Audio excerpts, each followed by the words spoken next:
excited for the future of the garden. I think it's going to be an amazing space. And can you tell me a little bit about the garden instructor? Mm-hmm. Tell me Sure. about her and who she is Yeah. and how So we came about finding her. Yeah, so over the years, it has been a desire to have an outdoor learning expert that could work with the kids.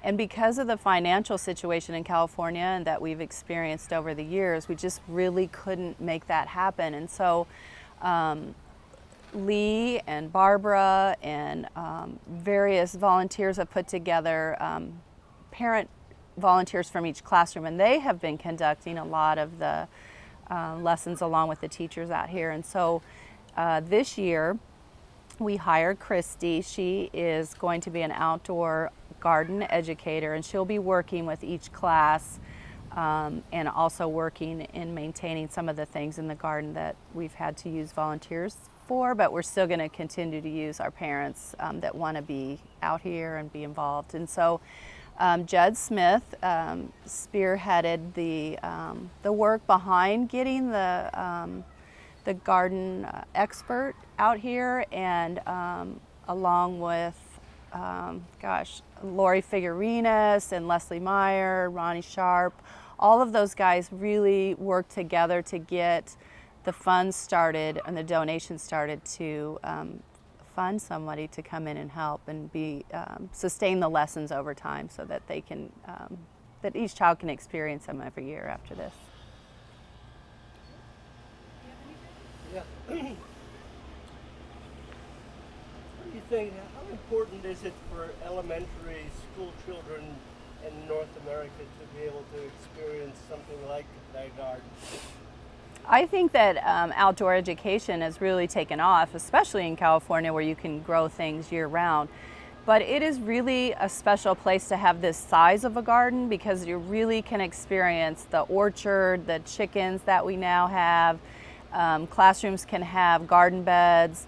There's garden beds to feed the hungry, and there's been restaurants that have grown things here so that we have the table to, or the plants to table, those kinds of things that the kids can learn. I've just lost my train of thought, sorry. When I was in Illinois, my school had the vision impaired students. And as you know, the garden season there is not very long compared to when you get out of school. But in the springtime, we grew a tactile garden, and it was a very small space. But we grew tactile plants like lamb's ears and those kinds of things for students that were visually impaired, so that they could feel the things in the garden. So now you take this to the next level, where all students have a chance to be out here and experience growing and planting and watching things mature from seeds to when they're mature plants. So the importance of it, they say if you have a library and a garden, you have everything you need to learn. So I kind of take that thought process and tie it into our school. Very nice. Go ahead. So with the No Child Left Behind Act, since that came into law, how did that affect the school as far as the garden goes, and how we integrate the curriculum into it? And now we're going into these Common Core standards. Yeah. Like, is that going to make it easier or harder? I think I can, the No Child Left Behind didn't really apply to Mill Valley, just because we didn't have the subgroups of students that really shone a light on. And so I can talk a little bit about the Common Core standards. Okay.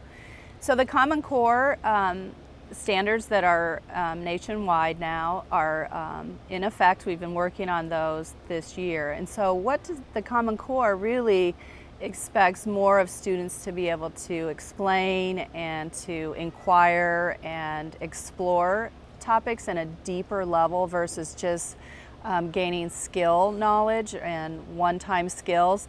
It really asks them to tie all their learning together. So whenever you can do that, when students have their hands on their learning, and so you think of it as a garden, but as kindergartners plant seeds and then they watch those grow, they're measuring the growth, the incremental growth of that. So they tie that into math.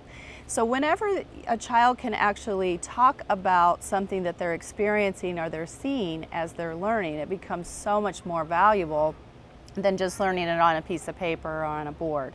And so with the Common Core, you've got students to be able to explain their answers and to defend some of their theories and those kinds of things. You can tie that in, all that into their hands-on learning. So this lends itself perfectly to the Common Core standards. So the First Lady is very into gardens. What would you Yeah. say to her? Why don't we invite her? Oh, I would to love come that. To visit Edmond Park. We're just building a great new school. We've got a great new garden. I think she should get on Air Force One. I and come on. absolutely agree. Land right over here. Yeah.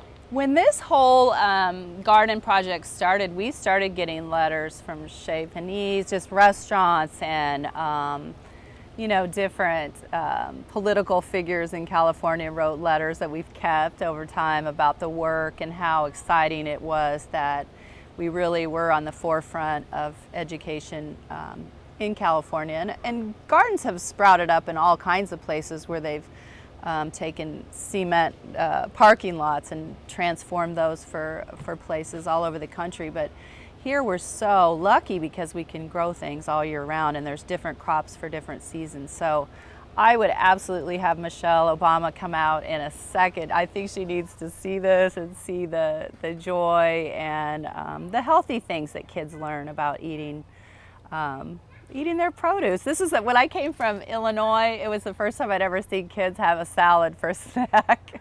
So the kids would come out and pick the lettuce and I'd go through the classrooms and it would be snack time and they would have a big salad on their desk with ranch dressing or something. So it's been a wonderful experience. I think she would like it because she's really into the healthy kids and promoting health with students in the fight of obesity. So it's the place.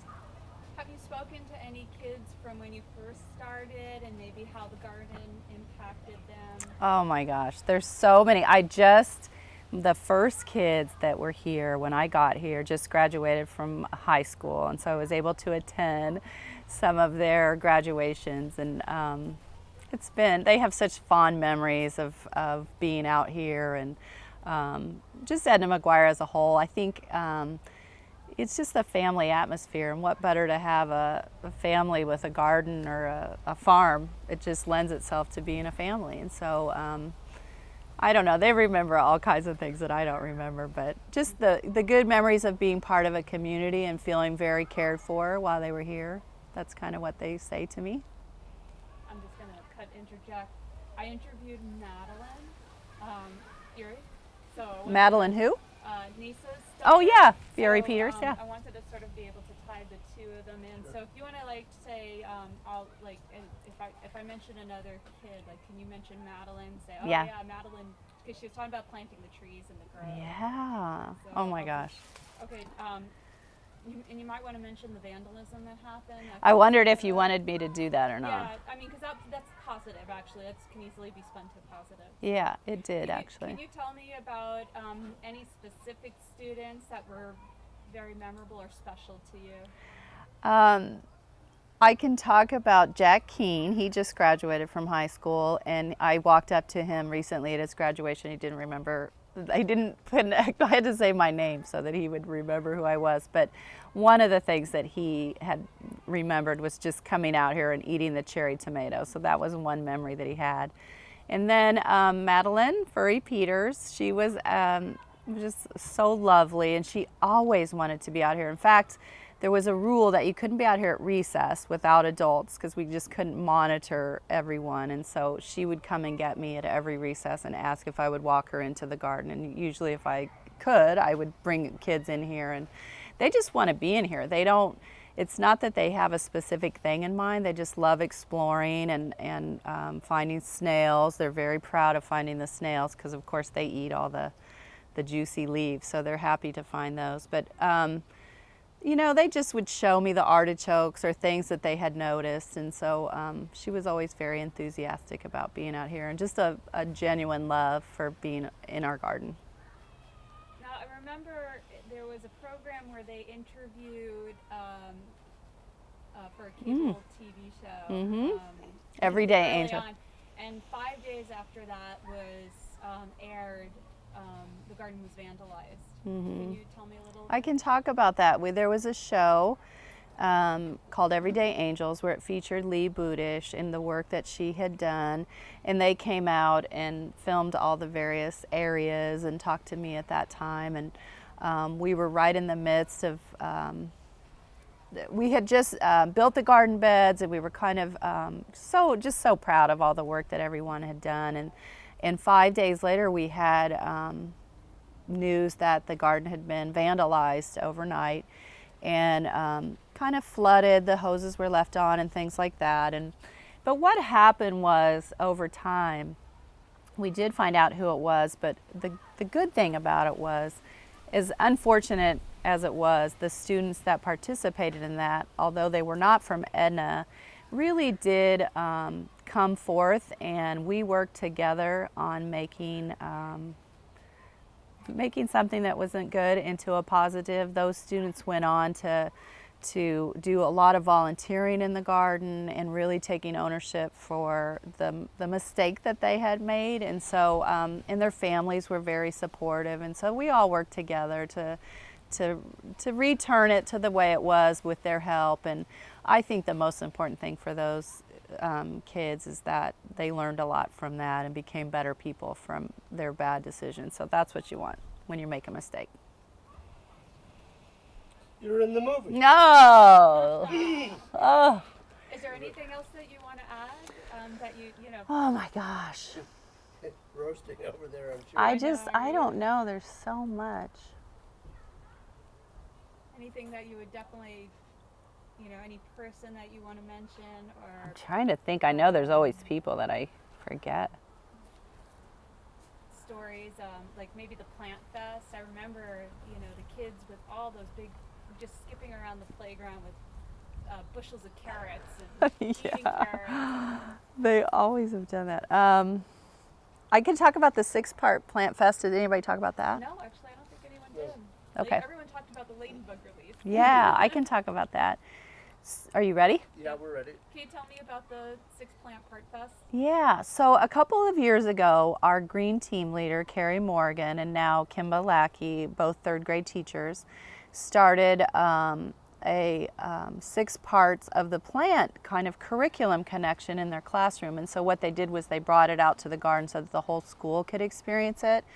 And what they did was set up stations so that students could get a leaf cup as their taco, I guess, and they would put seeds and strawberries and flowers and different things that you could eat from the garden. And it was kind of buffet style. And so every child in the school has a time when they come out and experience eating all the things that can be grown in the garden. And it's become a school favorite. It started out small. I don't even know if every grade level was able to participate. So now we have 530 students that get to go through the parts of the plant and enjoy that snack and just be out here. They get to, while they're waiting and eating, the kids explore. And of course the chickens have been a big highlight of the school. They've become pets. They've had different names over the time, and